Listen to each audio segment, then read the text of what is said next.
How you doing, everybody? It's your boy Wardy, and as you see, we're back at it talking about the Amazings. And folks, it is time that we do a thorough breakdown and projection on, yes, Mark Vientos, the man that's likely going to be the Mets' everyday DH beginning the 2024 calendar season until proven otherwise. And Marky V has a lot to prove, not only to the Mets, but himself this season. So we'll be highlighting not only everything he has done so far in his career, why the Mets view him so highly as a piece for the 2024 season. Is it the right or wrong move to potentially stay internal for the DH position? And ultimately, why is this a make or break season for Mark Vientos and the Mets when evaluating the DH position? And plenty more is what we'll be deep diving. But before I do all that, make sure to smash that like and subscribe button for your boy, as it is the easiest and best way to support the channel. Thank you all so much in advance. And of course, have to let you all know about today's video sponsor and our great friends here at BetUS. For those that don't know BetUS, they are your #1 stop shop for all your sports betting needs. So whether you're getting in on NHL regular season,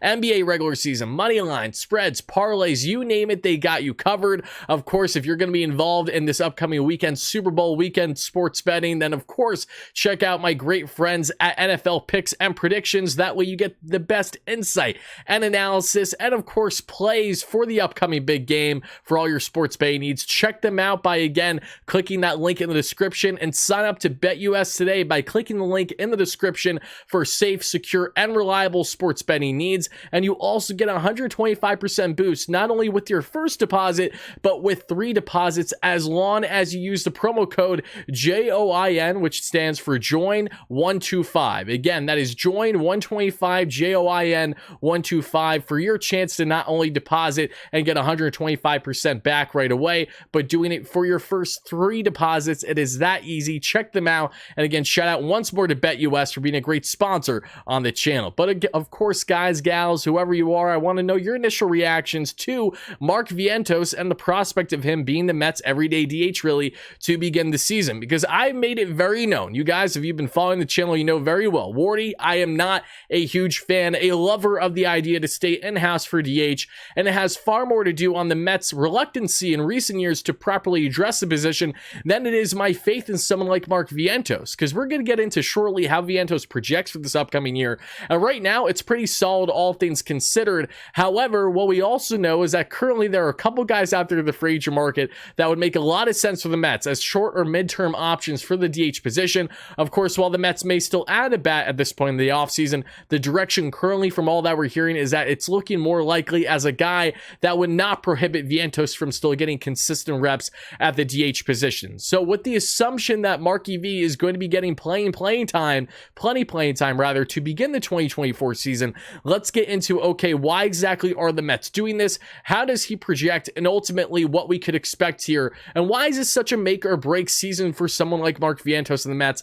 It's a great question. It's probably different than maybe what you were assuming to believe. So let's get into now what you need to know about Marky V. Again, a lot of you guys know Mark Vientos well. He has had his stints the past couple seasons with the Mets. Last year was to the highest magnitude in 65 games. Mark Vientos had 9 home runs, 22 RBIs, a 211, 253, and a 367 stat line. Not pretty whatsoever. His numbers were too good in AAA and not nearly good enough to be getting consistent reps at the MLB level. However, there was a lot of controversy that went into this when evaluating someone like Mark Vientos. We heard controversy heading into the offseason, how Buck Showalter and Billy Upper apparently didn't see eye to eye, how Buck was trying to not play Vogelback as much as he did, when you had Billy advocating for him to still play in the position to kind of save face on the lopsided trade for Colin Holderman a year and a half ago. Fast forwarding now, even after they called up Mark Vientos and after he had that game-tying home run against the Tampa Bay Rays back in May, in which I was in attendance, crazy game, the Mets winning that one in extras thanks to bombs from Alvarez, if not Alonso and others. But since that point, the Mets then went on the ensuing week plus after, barely giving Mark Vientos playing time. Even when they were, in ballparks where you're like, why is Marky V not getting consistent reps? It was head scratching. Now the Mets really don't have anything blocking Mark Vientos. And in a year where they're really a transitionary club, they're a club that is pushing for playoffs, hoping to make playoffs, and is going to project as a fringe playoff wildcard club. Now is the time to see what you have in some of this young talent more than years past. So the frustration with the Mets not adding to the DH, I think, has far more to do with us frustration in the Daniel Vogelbacks, the Tyler Naquins, and the Darren Ruffs of the world, more so than it is our lack of faith or interest in someone like Mark Vientos, especially for the 2024 season. Because don't get me wrong, those numbers that you see down below, they aren't the prettiest, and I understand that. But now let's get into why the Mets have faith in Mark Vientos. 1, what can we expect of him? 2, and 3, why is this a make or break year for not only him, but potentially for the club and how they evaluate the position a little bit? Well, starting with, why do the Mets have faith in Mark Vientos? He's young. He has ridiculous upside with his power. I know the peripherals can't really tell you the whole story just yet, but from his limited sample size, looking through Baseball Savant right now, I can tell you guys, he was one of the best hitters in Major League Baseball last season in average exit velocity, average around 93 miles per hour off the bat. A barrel percentage was well above average, well above 50% last year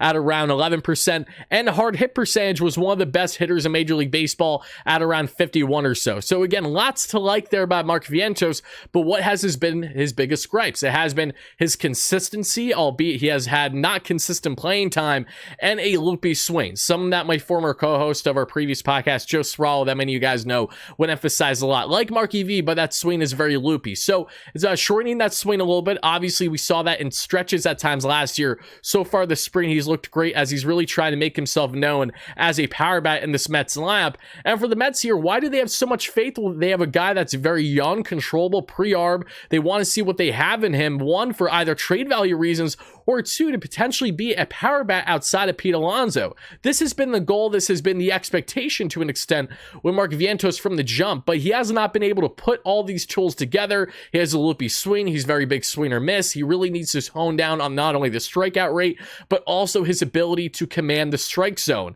Having great power only means so much if you are not locating pitches properly. So I'd imagine that with continued and consistent reps at the DH position, we could finally see Mark Vientos become the batter that a lot of fans, including myself, hope that we can get. And as you see from the projections down below in the stats here, this comes from Steamer per Fangraphs. He's projected right now to play half the season. So in 81 games, 15 home runs, 45 RBIs, a 244, 311, 451 clip, which is actually very strong. So you're looking at there, what, a 760 or so OPS, if I could do math correctly, 4, 5, 6, 7, 750, 762 or so. I mean, that's not horrendous production whatsoever from Mark Vientos.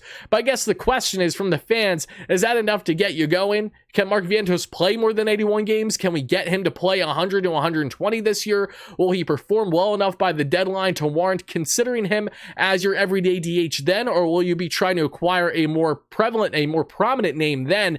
That's a great question that we have. But in the meantime, Mark Vientos has all the tools. He has the power, and home run wise in half a season is projecting not far off whatsoever from guys like Justin Turner, guys like JD Martinez. And I understand projections only mean so much. I always hold them with just a grain of salt when evaluating them, especially for a young player where you don't know how much playing time he's going to get. But what I do know is that the power, the bat-to-ball skills is all there with Mark Vientos. It's about really just finding that own command, a better eye in that strike zone, 1, and 2, having proper discipline. And if you're wondering, Wardy, why haven't you talked about Mark Vientos playing third base? It's because if Mark Vientos projects well in the Mets organization whatsoever, it'll likely not be at the third base position. The guy does not have a good glove. We have enough hiccups with Brett Beatty at third base as is. You think it's going to be any better with Mark Vientos? As things currently stand, that would likely not be the case, as both these guys need consistent reps, and Beatty is the more athletic type between the two. He's the one I can see profiling still as an everyday third baseman. Mark Vientos, right from the jump, I've always viewed as a first baseman / DH, and that does not change whatsoever now. If anything, it holds more true now. So now let's get into, okay, we can understand the Mets' philosophy behind going with the in-house option, knowing the type of year that they're having in 2024, and they of course can look to buy or sell at the trade deadline depending on the status of the club then.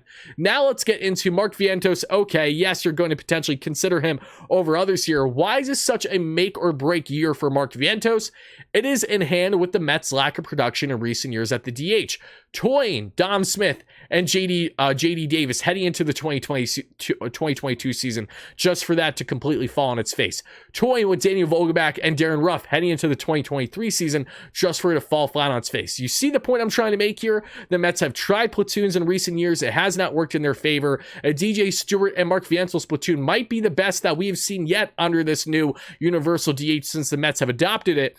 But one thing is certain, if Mark Vientos has another underwhelming year, this time while being given consistent reps, something that he has not had in years prior, which is why I'm open to the idea of Mark playing a lot and hopefully seeing what we have in him. If he gets consistent reps, does not perform well, then that's a situation where it's like, okay, this could be make or break for Vientos then. Because realistically, the Mets ride with him until the deadline and he does not perform well. One, there goes more of his trade value. And two, there really goes the idea of him to be this future at the DH spot for the Mets. That's why it's such make or break. You don't want to put a lot of pressure, if at all, on the young kid's shoulders, especially in a year where the Mets don't have World Series aspirations. But Mark knows very well, he said it himself in a recent interview. You know, he knows that the Mets have not added to the position yet, in great part because of Vientos himself. So it's imperative for Mark to do his best to be the best version that we've seen of him yet. But ultimately, if he does not ball out this year the way the Mets hope to, they're going to add most likely at the trade deadline. If they're a playoff team or a fringe playoff team by then, there isn't a chance, and you know what, that they stick with Mark Vientos and not add externally. But again, that's wishful thinking on my end, because the same way that it seems common sense and obvious, we have not seen it properly addressed in recent years. So if Vientos performs well, this may be the year where he has made himself as a true Met, as a power bat in the DH position. And if he breaks, that means that he did not perform to the liking that we were hoping for. The Mets acquire an external bat by the trade deadline, and they may look to potentially part with Vientos either sometime during the season or by the season's conclusion, knowing that he really doesn't have a proper pathway to have success in the organization. Because once we get to 2025, those giving reps to Mark Vientos are going to be lessened as of now. Because if you want a World Series aspiring club in 2025, after what I'd imagine is going to be a massive offseason coming up just months from now, you'd also have to imagine that the Mets are not going to really have any roster spots where they want to see what they have in certain guys, mainly on the offensive end, which is why I firmly believe this is a make or break year for Mark Vientos and the organization and the way that he wants to project. He may stay with the Mets a couple more years after this year, but this is the year for him to truly showcase his abilities. And again, it's make or break. If he balls out, great. We finally have power protection in-house outside of Pete Alonso, Lindor, and Alvarez. And if not, then it looks like he's another one that's going to bite the dust, and the Mets move on to the next and trying to address a power bat in the DH position. So Mets fans, whoever you're a fan of, let me know your thoughts down below. Where do you stand on Mark Vientos in his very uncertain 2024 season? Again, this is very much a make or break year, in my opinion, for various reasons, not only for Vientos, but the Mets and how they should be properly evaluating the DH position. So wherever you stand, how do you expect Vientos to project, and how many at-bats, how many games do you expect him to get as a starter in the DH position? Do you think it's going to fluctuate a lot? Do you think the Mets are going to commit fully to him right from the jump? Whatever your thoughts are, drop them down below. And again, thank you all so much for watching, and stay tuned for consistent coverage on all things Mets all offseason long. We have some massive shows coming on the channel in the next day or two, one if not multiple, so be on the lookout, guys. We're going to have some phenomenal guests on the channel, and I just cannot wait to get into it. So stay tuned, guys. Thank you all so much. As always, let's go Mets, baby. Peace out.